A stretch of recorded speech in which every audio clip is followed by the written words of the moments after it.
श्रोतेहो, आपण आपल्या आजच्या शोमधल्या पुढच्या एका सुंदर कवितेकडे वळूयात. संकल्प नववर्षाच्या या शीर्षकाखाली नवनाथ रामकृष्ण मुळवी सर लिहित आहेत फोंडा गोवा येथून. नवनाथ रामकृष्ण मुळवी सरांनी फोंडा गोवा येथून लिहिलंय की मान राखून देवदेवतांचा करू संकल्प नववर्षाचा, अर्थ समजू आणि समजावूया उल्हासित जीवनाचा. वाह! मान राखून देवदेवतांचा करू संकल्प नववर्षाचा, अर्थ समजू आणि समजावूया उल्हासित जीवनाचा. नको कोणताच भेदभाव, नको कशाचीच हाव, नको कोणताच भेदभाव, नको कशाचीच हाव, घेऊ मदतीसाठी धाव. त्यात भीती कसली राव, त्यात भीती कसली राव. वाह! तर आपण उल्हासित जीवनाचा अर्थ समजून घेऊ आणि इतरांना सुद्धा समजावू. खूप अप्रतिम सुंदर असा सामाजिक संदेश या रचनेमध्ये होता. आणि पुढच्या 2 चारोळ्यांमध्ये रामदास गायधानी सर लिहित आहेत पनवेल येथून.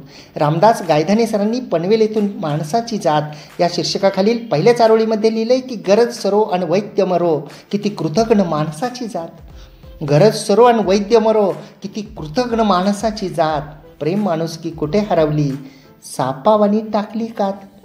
प्रेम माणुसकी कुठे हरवली, सापावानी टाकली कात, सापावानी टाकली कात. आणि खरं आहे की माणसाची जातच अशी आहे की गरज सरो आणि वैद्य मरो.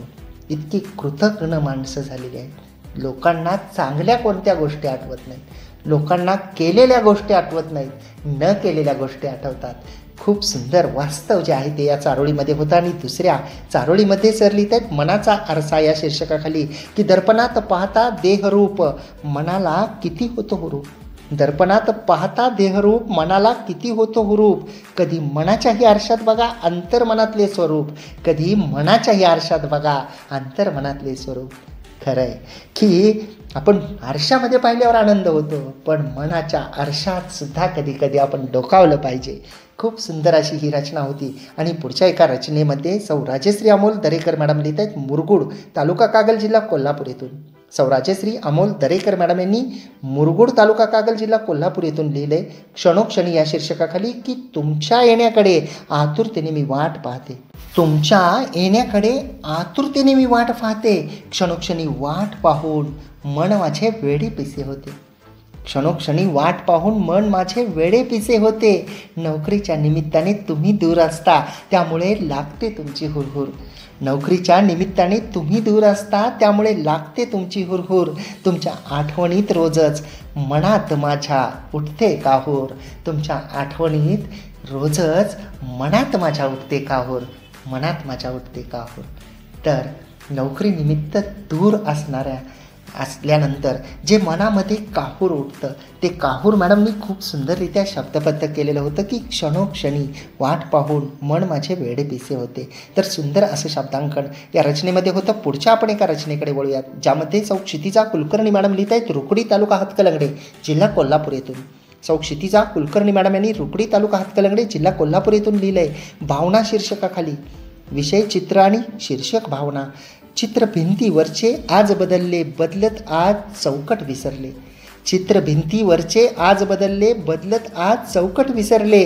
विसरून दुसऱ्या रंगात हसले, हसून चौकट पुसून टाकले, हसून चौकट पुसून टाकले. वा! तर भिंतीवरची चित्र जेव्हा बदलतात तेव्हा ती चौकटसुद्धा विसरतात. असं सुंदर असं शब्दांकन या चारोळीमध्ये होतं. आणि बाप सांगे लेकराला या शीर्षकाखाली पांडुरंग म्हस्के सर लिहित आहेत मुक्काम डाळिंब, तालुका दौंड, जिल्हा पुणे येथून. पांडुरंग म्हस्के सरांनी मुक्काम डाळिंब, तालुका दौंड, जिल्हा पुणे येथून लिहिले बाप सांगे लेकराला या शीर्षकाखाली की बाप सांगे लेकराला तू शिक चांगली शाळा. भविष्यात झाला साहेब तर नको करू घोटाळा. भविष्यात झाला साहेब तर नको करू घोटाळा. बाप सांगे लेकराला फक्त करू नकोस नशा. बाप सांगे लेकराला फक्त करू नकोस नशा. नाहीतर माझ्या जीवनाचा होईल तुझ्यामुळे हाशा. नाहीतर माझ्या जीवनाचा होईल तुझ्यामुळे हाशा. तर प्रत्येक आईवडील हे मुलांना सांगत असतात की तू शाळा शिक आणि तू जेव्हा मोठा होशील तेव्हा तू घोटाळा करू नको, भ्रष्टाचार करू नको आणि तू नशा करू नको. खूप सुंदर असे भाव या रचनेमध्ये होते. पुढच्या एका कवितेकडे वळूया ज्यामध्ये प्रशांत यशवंत गमरे सरांनी दापोली, जिल्हा रत्नागिरी येथून लिहिले. प्रशांत यशवंत गमरे सर लिहित आहेत दापोली, जिल्हा रत्नागिरी येथून की न बोलता कधीतरी मौनास त्या सुचावे. गाणे अबोल प्रीतीचे हृदयात हळुवार रुजावे. न बोलता कधीतरी मौनास त्या सुचावे. गाणे अबोल प्रीतीचे हृदयात हळुवार रुजावे. आठवांच्या चिंब पावसाने मनात रिमझिम बरसावे. आठवांच्या चिंब पावसाने मनात रिमझिम बरसावे. मुक्या भावनांना अलवार मुक्त सरींनी भिजवावे. मुक्या भावनांना अलवार मुक्त सरींनी भिजवावे. मुक्त सरींनी भिजवावे.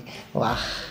तर अबोल भाव जे आहेत मनातले, अबोल प्रीतीचं जे गाणं आहे ते हृदयात रुजावं असं शब्दांकन सरांच्या या अप्रतिम आणि सुंदर अशा रचनेमध्ये होतं. आणि खरं आहे ना श्रोते हो, की कधी कधी मौनसुद्धा बोलकं झालं पाहिजे.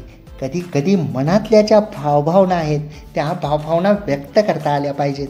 जसं की सरांनी लिहिलं आहे की मुक्या भावनांना अलवार मुक्त सरींनी भिजवावे.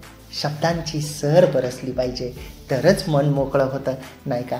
तर आजच्या या शोमध्ये आपण खूप सुंदर सुंदर कविता व चारोळ्या ऐकल्या. आणि बघा ना, बघता बघता वेळ संपत आलेली आहे. घड्याळ खुणावतंय, वेळ संपले असं सांगत आहे. तुमच्याशी गप्पा मारताना, तुमच्या सुंदर सुंदर रचना सादर करत असताना वेळ ही फार फास्ट पुढं सरकत राहते. असं वाटतं की आणखी वेळेनं थोडंसं थांबायला हवं होतं, परंतु वेळ ती वेळ, काळ तो काळ, तो पुढे सरकत जातो.